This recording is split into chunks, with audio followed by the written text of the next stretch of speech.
The next question is this. I was wondering if you have any scientific information that you'd be willing to share in regards to acrylic nail salons versus non-acrylic. I'm moving to a bigger location, and these ridiculous ventilation requirements are being forced on me as if I were an acrylic nail salon. We only do gels and natural nails, so we're almost odorless. They are trying to enforce these new building codes because of fumes and flammability. They don't seem to understand the difference between odor-free gels and acrylics. Can you help? I cannot afford these new codes. Well, this is an interesting question, and I suspect this nail professional won't like my answer. It sounds to me like this is an acrylic salon that doesn't realize it's an acrylic salon. As I've discussed in other episodes, even UV gels are acrylics and use acrylic chemistry. All of them. There are no exceptions. UV gels, UV manicures, fiberglass wraps, powder dips or powder gels, and even nail adhesives, or nail glues as they're called. All of these are made primarily using acrylic ingredients that harden or cure by acrylic chemistry. The entire "we're not an acrylic" nonsense is nothing but a marketing deception, mostly from certain UV gel manufacturers. There isn't much difference between an odor-based and a so-called odor-free product, other than the odor is lower. No nail coating product is odor-free, so you're absolutely correct to claim that the product is almost odorless. But the odor doesn't matter all that much from a safety perspective. That's because the odor is not a reason for ventilating in a salon. Odors are simply the way a vapor interacts with your nose. The smell has nothing to do with how these vapors behave inside the body once they're inhaled. If anything, odors can warn that ventilation is not appropriate. But even if there were no odors at all, your salon will still need proper ventilation to dilute and remove the vapors you can't smell, and of course, also to capture dust and remove them. Even UV gel products release vapors and dust. Just because you can't smell any odors doesn't mean that proper and appropriate ventilation is not needed. And many nail products, including acetone, are highly flammable, so their vapors must be controlled to prevent accidental fires. In my view, one of the biggest problems facing the nail industry is a lacking of proper and appropriate ventilation. In other words, salon ventilation must be appropriate for the type of services performed in the salon. If you're going to open a salon, I recommend that you pay close attention to the ventilation system in the building. 3 types of ventilation are needed in a salon, and not just the existing ventilation that comes with the building. Other than your general building air handling system, I also recommend that you have a standalone ventilation system or room air cleaners to capture dust and vapors that exist in the general room itself.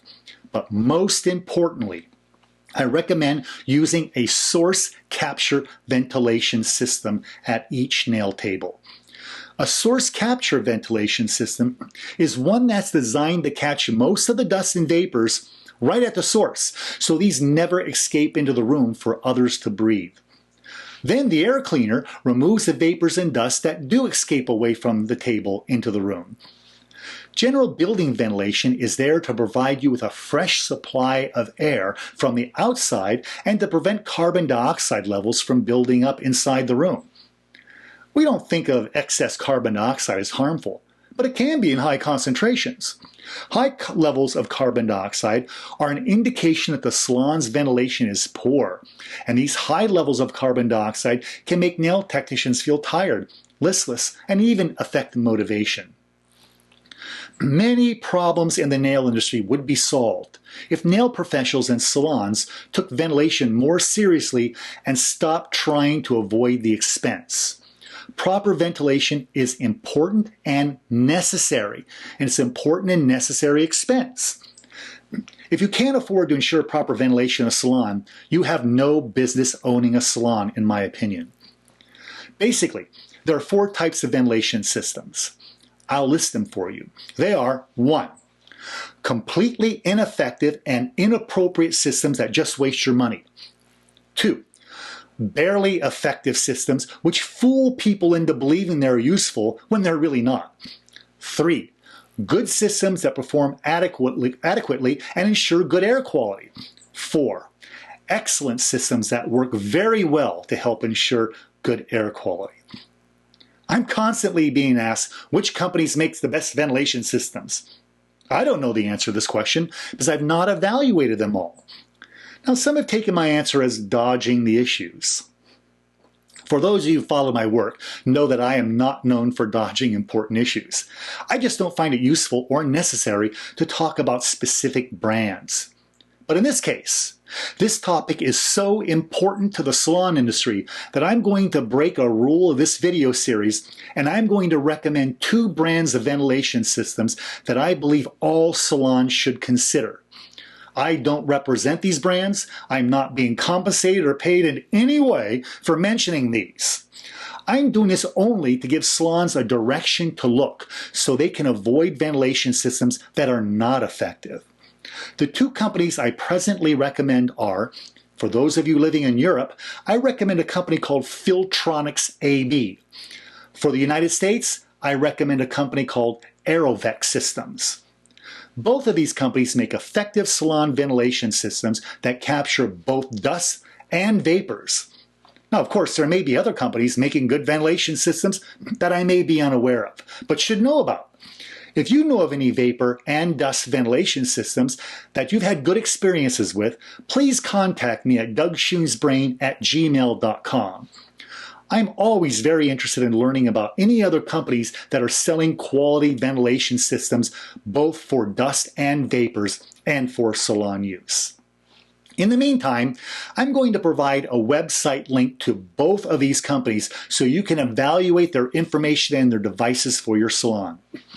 And I'm also going to provide a link to a free brochure by the Nail Manufacturers Council on Safety. This brochure was recently updated. And this brochure contains basic information that's needed to ensure that salon has good quality breathing air. This is a really important brochure, so please be sure to read it and share it with others. The salon industry in general needs to put much more focus on improving air quality. There's plenty of information available as well. I've done other episodes of Face-to-Face on this topic, on the topic of ventilation, which you can go back and watch again.